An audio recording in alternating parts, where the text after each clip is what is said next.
Sometimes, if we can get our ideas, if we can get our words down on paper, it can relieve us, especially if we feel like we can tell the truth in our writing. Hi, this is Dale Biron with Heartwork, and I want to talk about just such an experience that I had recently. And we have talked on this podcast a number of times about how writing can often help us in many, many ways. And as we say, we write to surprise ourselves. We write to hear ourselves say things we did not know we knew. And I was feeling, particularly in a kind of a difficult mood. My spirits were down. The news was coming at me like a freight train, a speeding train, I like to say sometimes. And it just seemed to help to get this on paper. And I want to share it as this week's podcast. It is called What is True is Already So. What is true is already so, so might as well speak it. That's the title of this piece. And it goes like this. My heart is a small quivering hand, planting seeds in the dead of winter. My days are an old dog prone to wagging, then quietly laying down to escape in sleep. My hope is a tall hill of hurt. My hope is a tall hill of hurt. A train run off its tracks, a scared squirrel staring back through a January window. Consider how music redeems everything. Consider how music redeems everything. How its inner light excites, the way our bodies know exactly what to do with rhythm.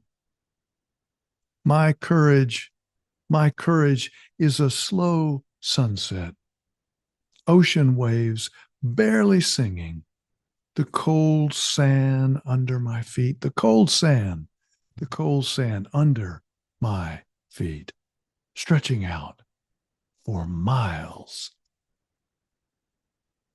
That's my new home. That is my new home. So that last stanza of this short poem came to me, and I realized that by saying what is true, the difficulty that you may feel as well these days, but by saying what is true, it seems like there's a way that the heaviness somewhat lifts. And I felt at the end of that poem that my courage is a slow sunset. That was the image that came to me. Ocean waves barely singing, but still singing. And I don't know if you ever walked on a cold beach. There's a kind of exhilarating discomfort to it.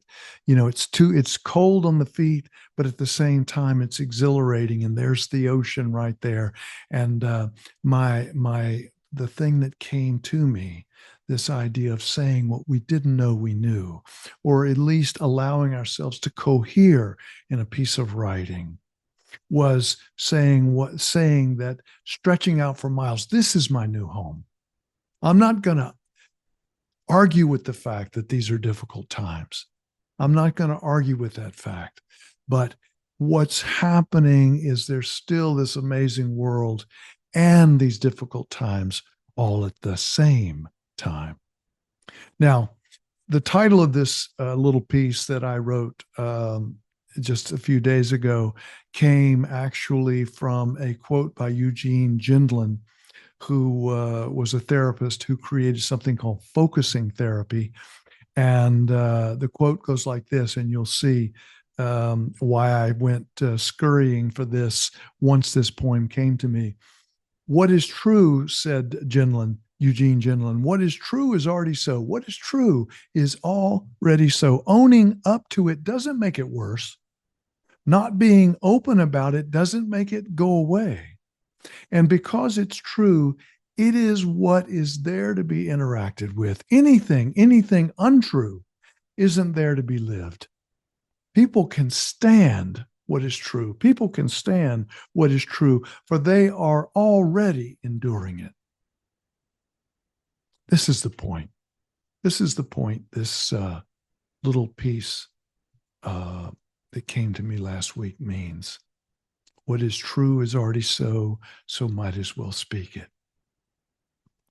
And as I said at the end, my courage is a slow sunset, ocean waves barely singing, the cold sand under my feet stretching out for miles. That's my new home.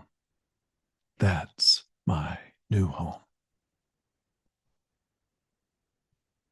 So I will include the poem in the notes for the podcast if you want to check that out. And of course, if you have someone you want to refer the podcast to, please do so. My purpose these days is to flood the field, flood the zone with poetry. Thanks for your listening ear. Until next time and next poem, take good care of yourself and someone else. Thanks.